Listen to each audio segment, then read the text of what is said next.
What happens when the most controversial radio host in America comes face to face with one of the most polarizing royals of our time? You won't believe what unfolds when Prince Harry steps into Howard Stern's studio, thinking he can control the narrative like he's done with every other softball interview. But this isn't Oprah's couch, and Howard Stern doesn't play by royal rules. Before we get into this incredible story, make sure you hit that subscribe button and drop a comment below, because you're not going to believe the explosive confrontation that erupted live on air last night. The tension was palpable from the moment Prince Harry walked into the SiriusXM studios. Word backstage was that Harry had specifically requested certain topics be off limits, something that immediately set Howard's teeth on edge. Anyone who knows Stern knows he doesn't take kindly to celebrities trying to dictate the terms of his show. The Duke of Sussex arrived with his usual entourage of handlers, each one armed with clipboards and stern expressions, as if they were entering enemy territory rather than a radio studio. Howard started the interview with his trademark casual demeanor, leaning back in his chair with that knowing smirk that has made him millions of enemies and even more fans over the decades. "So, Harry," he began, his voice carrying that familiar New York edge, "you're here promoting your new Netflix documentary series. But I gotta ask, don't you think the American public is getting a little tired of the whole, 'poor me, I was born into unimaginable wealth and privilege' routine?" The question hung in the air like a loaded weapon. Harry's media-trained smile faltered for just a microsecond before he recovered, but Howard caught it. He always catches it. "Well, Howard," Harry replied, his British accent seeming to thicken slightly under pressure, "I think there's a difference between sharing one's authentic experience and complaining. Mental health is something that affects everyone, regardless of their circumstances." "Mental health, right?" Howard nodded, but his tone was already shifting into that dangerous territory his longtime listeners know all too well. "But let's be real here, Harry. You've made millions talking about how tough your life was. You had a Netflix deal worth what, $100 million? You wrote a best-selling book. You're doing podcasts, documentaries, interviews. At what point does sharing your truth become a really lucrative business model?" The studio fell uncomfortably quiet. Harry's handlers exchanged worried glances, and you could practically see them calculating whether they should intervene. But Harry, to his credit or detriment, decided to engage. "I think that's quite a cynical way of looking at it, Howard. When someone shares their story of trauma and healing, it helps others who might be going through similar experiences." "Trauma," Howard repeated, drawing out the word like he was tasting something bitter. "You know what trauma is, Harry? Trauma is growing up in the South Bronx with a crackhead mother and no father. Trauma is working 3 jobs just to keep a roof over your family's head. Trauma is not having your chef prepare the wrong breakfast at your private estate." The atmosphere in the studio shifted dramatically.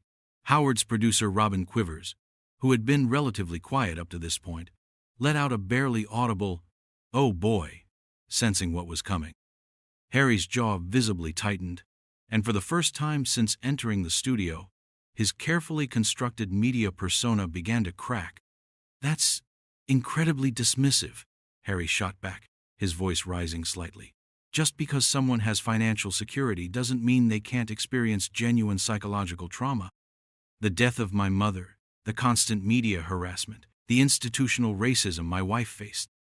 "Oh, here we go with the racism card again," Howard interrupted, his voice dripping with sarcasm. He leaned forward in his chair, his eyes locking onto Harry's with predatory intensity. "You know what I find interesting, Harry? Every time you or Meghan face any kind of criticism, it's automatically racism. Bad press? Racism. People questioning your actions? Racism. The fact that maybe, just maybe, some people think you're a couple of entitled brats who bite the hand that fed them? Must be racism." The color drained from Harry's face, but Howard wasn't finished. He was just getting warmed up, and anyone familiar with his style knew that when Howard Stern smells blood in the water, he becomes relentless. "And another thing," he continued, his voice gaining momentum, "this whole narrative about protecting your family's privacy while simultaneously putting your entire life on Netflix, writing all books, and doing interviews with anyone who'll pay you enough money. Don't you see the hypocrisy there? Harry's media training was clearly being put to the ultimate test. You could see him trying to formulate a response that would diffuse the situation while still defending himself. But Howard had put him in an impossible position. We share our story on our terms. Harry finally managed to combat the lies and misinformation that have been spread about us for years. Your terms? Howard laughed, but it wasn't a pleasant sound. Right, because God forbid anyone else gets to have an opinion about the guy who turned his back on his family, moved to California, and now makes a living trashing the very institution that gave him his title and his relevance. Tell me, Harry, if you hate being a royal so much, why don't you just give up the title? Why do you still call yourself the Duke of Sussex if you want nothing to do with the monarchy? The question hit its mark. Harry's carefully maintained composure began to crumble, and you could see genuine anger flashing in his eyes. His handlers were now actively trying to catch his attention, probably signaling for him to either change the subject or wrap up the interview entirely. But Harry, perhaps driven by years of pent-up frustration from softball interviews where he was treated with kid gloves, decided to fight back. You know what, Howard? Harry said, his voice taking on a harder edge. I came here thinking we could have an intelligent conversation about important issues.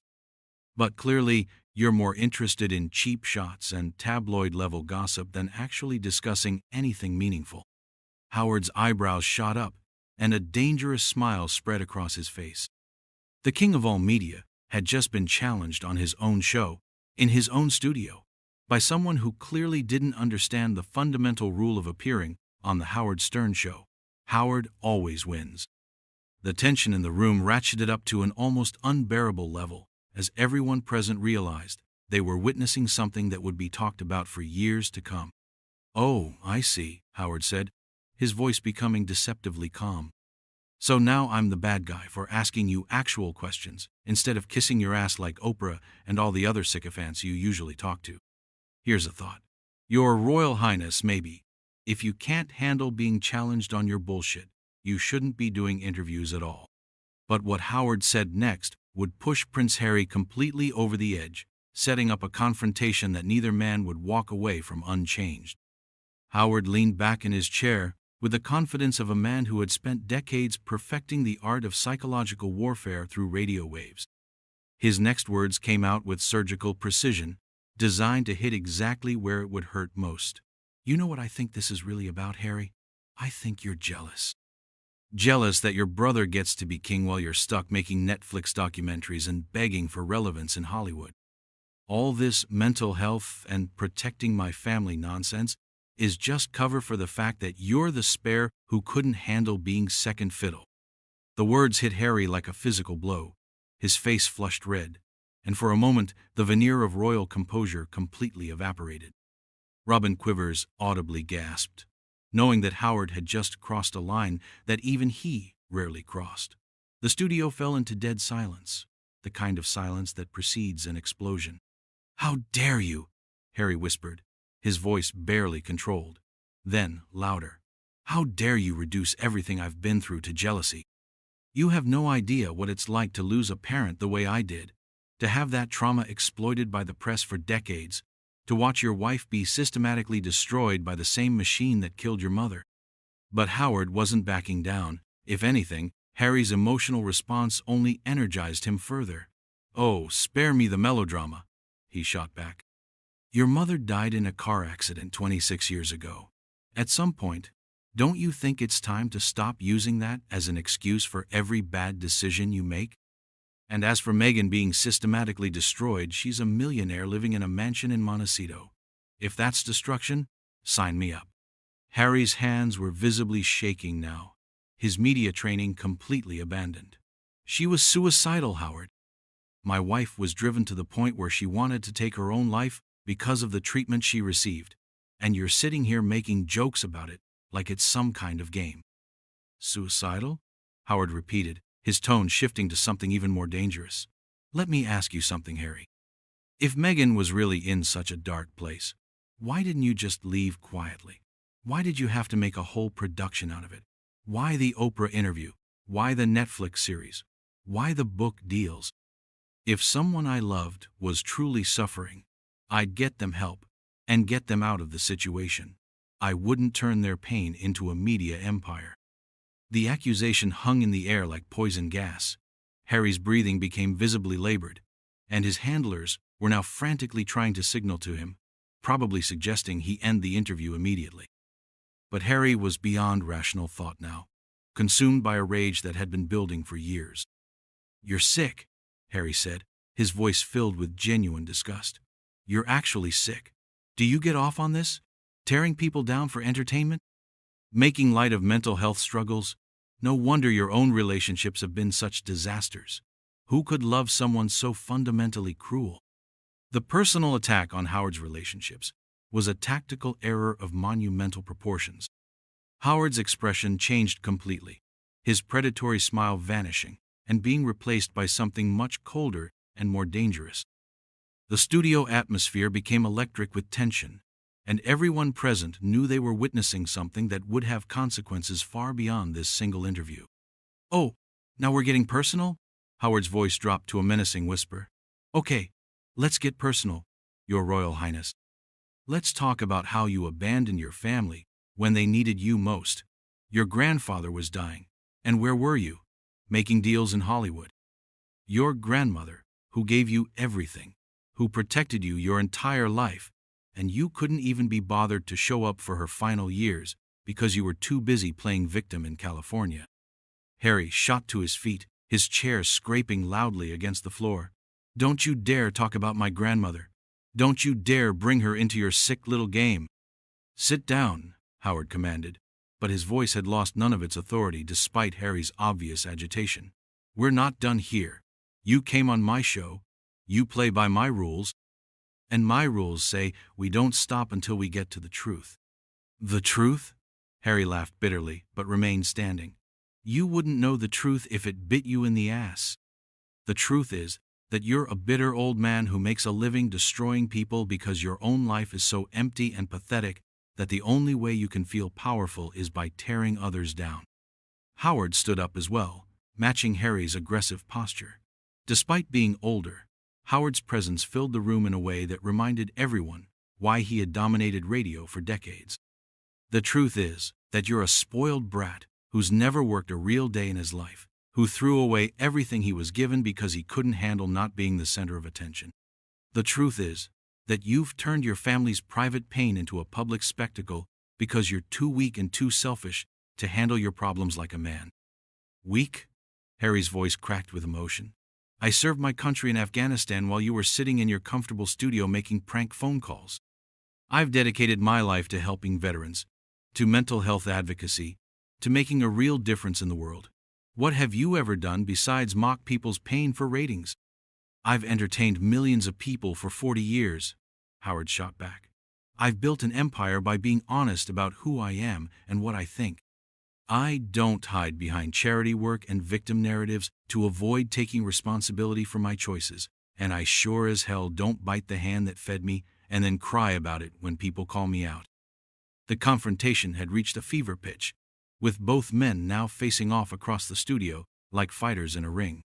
Harry's security detail was clearly uncomfortable, hands moving subtly toward their positions, while Howard's production staff watched in fascination and horror at the spectacle unfolding before them. "You want to know what I think?" Howard continued, his voice rising to match Harry's intensity. "I think you're exactly like your father, weak, entitled, and completely out of touch with reality. The only difference is that Charles at least had the dignity to suffer in silence, instead of turning his personal problems into a media circus." The mention of his father seemed to push Harry past his absolute breaking point. His face contorted with rage, and for a moment it looked like he might actually take a swing at the radio host. The security personnel tensed, ready to intervene if necessary, while everyone else in the studio held their breath. "Don't you ever," Harry seethed, his voice barely human now, "ever compare me to that man. You have no idea what you're talking about. None. You sit here in your little bubble, judging people's lives like you're some kind of authority on human nature, but you're nothing. You're less than nothing." But Howard wasn't intimidated. If anything, Harry's loss of control only seemed to fuel his determination to push even harder. I'm nothing. I'm not the one who abandoned his duty, turned his back on his family, and now spends his time whining about how hard his privileged life has been. At least I own what I am. You're still pretending to be some kind of humanitarian hero when really you're just... Howard paused dramatically, knowing that his next words would either end the interview or escalate it to a point of no return. The silence stretched out unbearably as Harry stood there, trembling with rage, waiting for the final blow that would determine how this confrontation would end. You're just a coward, Howard finally said, his voice cutting through the silence like a blade. A coward who couldn't handle the pressure of being royal, so you ran away to America and convinced yourself it was about principles. But we both know the truth, don't we, Harry? You didn't leave to protect your family or fight racism or any of that noble bullshit you've been peddling. You left because being a working royal was hard, and you've never done anything hard in your entire life. The words hit their target with devastating precision. Harry's face went from red to white in an instant, his hands clenching into fists at his sides. You don't know what you're talking about. He managed through gritted teeth, but his voice lacked the conviction it had carried earlier. Howard had found the nerve he was looking for. Oh, but I do, Howard pressed on, sensing victory. I know exactly what I'm talking about. You want to know how I know? Because I've spent 40 years talking to people, reading people, understanding what makes them tick. And you, Harry, you're an open book. You're the guy who got everything handed to him and still couldn't cut it. So when things got tough, when the media got mean, when your wife faced the same scrutiny that every royal has faced for centuries, you tucked tail and ran. Harry's breathing was becoming rapid and shallow, his composure completely shattered. Stop, he whispered. But Howard was relentless now, sensing that he had his guest exactly where he wanted him. You want to talk about your mother? Howard continued, his voice taking on a mocking tone that made everyone in the studio uncomfortable. Diana would be ashamed of what you've become. She faced the same media scrutiny, the same institutional pressure, and she stayed. She fought from within. She didn't abandon her duties and flee to California to make Netflix documentaries about how hard her life was. That was the breaking point. Harry exploded with a rage that seemed to surprise even himself. How dare you? He screamed, his voice cracking with emotion. How dare you invoke my mother's name? You didn't know her. You have no right to speak about what she would think. I have every right, Howard shot back, matching Harry's volume. This is my show, and I'll say whatever I want. And what I want to say is that your mother died fighting for causes she believed in, while you're living in a mansion complaining about how tough your life is. Harry took a step toward Howard's desk, his security detail immediately moving to intercept him. You're disgusting, Harry snarled. You're a disgusting human being who profits off of other people's pain. No wonder your audience is full of losers who have nothing better to do than listen to you tear people down. Howard laughed, but it was a harsh, ugly sound. My audience? At least my audience doesn't pretend to care about me while I exploit my family's private moments for cash. At least they're honest about what they want. Unlike you, sitting there pretending this interview is beneath you when you're the one who came begging to be on my show to promote your latest cash grab. I never begged to be anywhere near you, Harry spat. This was a mistake, the biggest mistake I've made since moving to America. Finally, Howard exclaimed, throwing his hands up in mock celebration. Finally, some honesty. Yes, it was a mistake, Harry, but not for the reasons you think. It was a mistake because you thought you could come in here and control the narrative like you do with all those other softball interviews.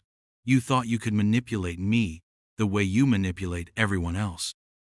Harry was now pacing behind his chair like a caged animal, his handlers trying desperately to get his attention. You're delusional if you think this was manipulation, he said, his voice shaking with fury. This was me trying to have a civilized conversation with someone I thought was a professional. Clearly, I was wrong. Professional? Howard scoffed. Kid, I've been a professional longer than you've been alive. The difference is I'm honest about what I do.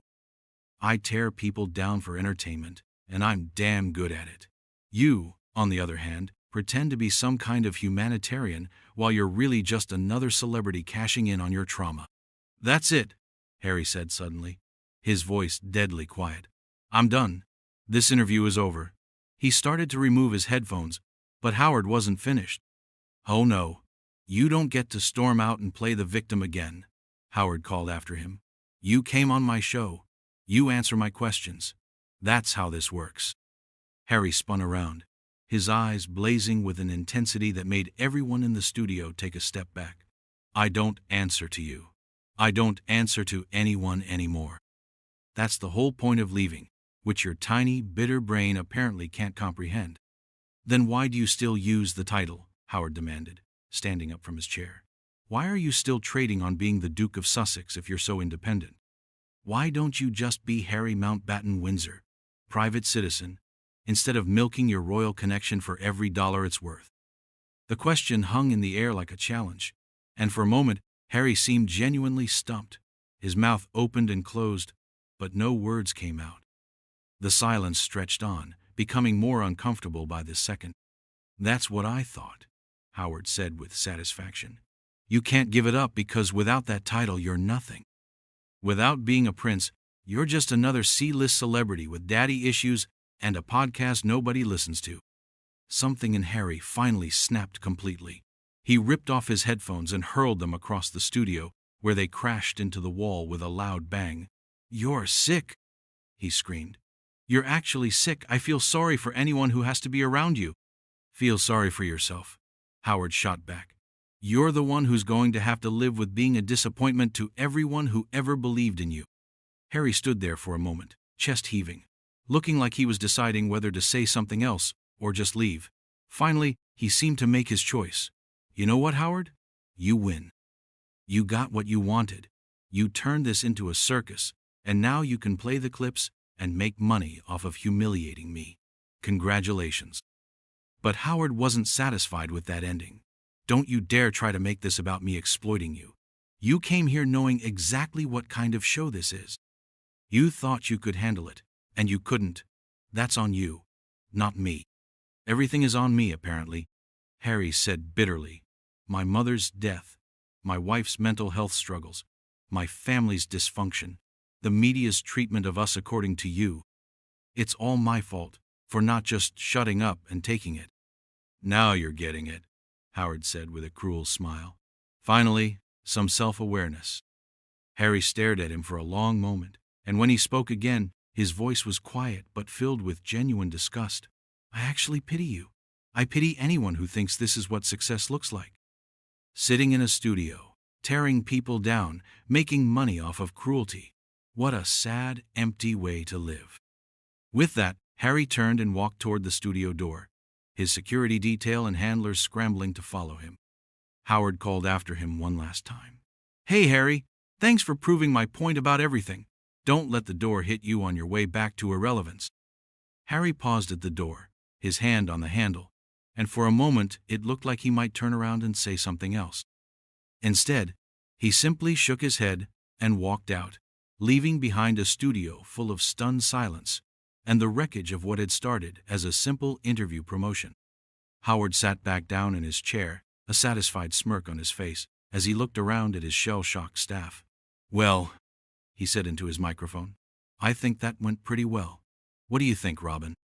Robin Quivers, who had remained largely silent during the entire confrontation, could only manage a weak, "Oh my God, Howard." Ladies and gentlemen, Howard announced to his listening audience, Prince Harry has just left the building. And I think we all learned something important today about what happens when entitled celebrities think they can come in here and control the conversation. Spoiler alert, they can't. The interview was over, but the aftermath was just beginning. As Harry's SUV pulled away from the SiriusXM building, the audio of the confrontation was already being uploaded, ready to be dissected, analyzed, and replayed millions of times across social media.